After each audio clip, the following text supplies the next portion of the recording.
সিলেটের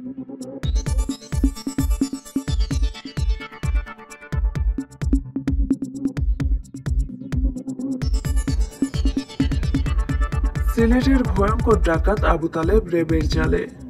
সিলেট অঞ্চলের ডাকাত দলের সর্দার আবু তালেব ওরফে ল্যাংড়া তালেবকে গ্রেফতার করেছে র্যাপিড অ্যাকশন ব্যাটালিয়ন র্যাব ৭।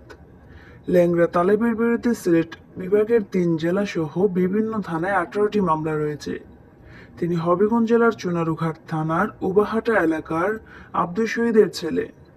মঙ্গলবার র্যাব ৭ জানায় তালেবকে তথ্য প্রযুক্তির সহায়তায় চট্টগ্রাম মহানগরের হালিশহর এলাকা থেকে গ্রেফতার করা হয়েছে।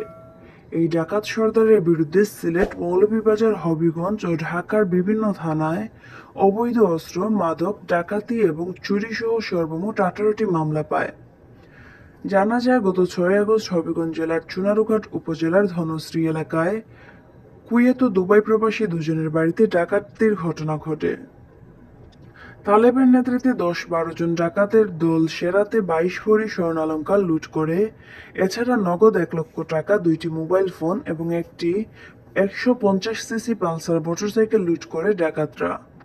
ওই ঘটনায় চুনারুঘাট থানায় মামলা দায়েরের পর পুলিশের পাশাপাশি র্যাব ডাকাতদের ধরতে অভিযান অব্যাহত রাখে।